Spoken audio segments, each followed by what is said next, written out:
Polisi mengungkap sindikat internasional perdagangan bayi di Jawa Barat yang telah menjual puluhan bayi. Bayi-bayi malang itu dijual ke Singapura dengan harga belasan juta rupiah. Suara tangis bayi terdengar dari dalam mobil minibus ini.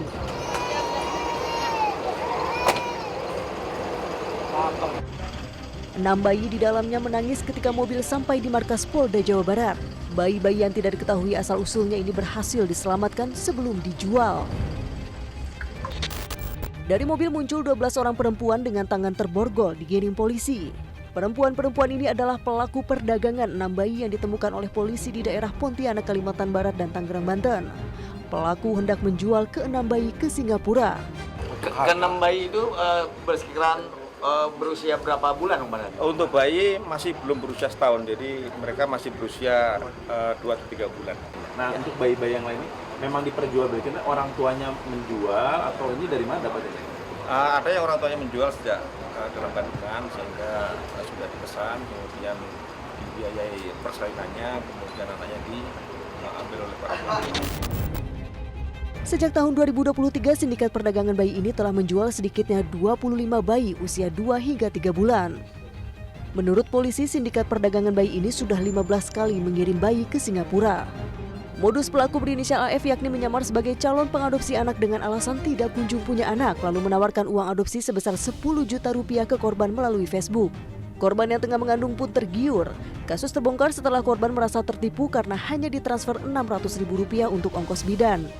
Sedangkan sang bayi dibawa pergi oleh pelaku tanpa membayar sisa uang yang dijanjikan. Halaman Facebook itu yang bersangkutan ini ada satu kolom lah. Kolom itu tentang adopsi anak.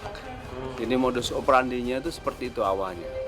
Nah kemudian jaringan sindikat ini, ya saudari AF ini, dia merespon itu.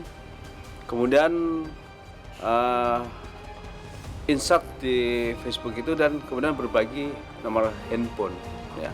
Kemudian komunikasi bersangkutan intensif dan akhirnya ada beberapa kesepakatan di situ yang bersangkutan ingin bertemu dan memang pada saat itu juga korban ini sudah mengandung cukup tua ya dan beberapa hari lagi ke depan itu akan melahirkan dan kemudian terjadi komunikasi yang intensif lagi, janjian pada waktunya sudah pembukaan 3 dan 4 itu untuk ke dokter.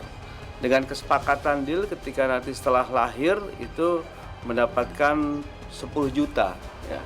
Dan 600 juta itu sudah dikirimkan lewat nomor rekening untuk pembayaran bidan yang lahir itu. Tetapi ketika yang bersangkutan ini ya, setelah mengambil anaknya ya, kemudian bersangkutan nanti akan berjanji besoknya. Sedangkan anak ya, itu sudah dibawa. Jelajahi cara baru mendapatkan informasi. Download Metro TV Extend sekarang.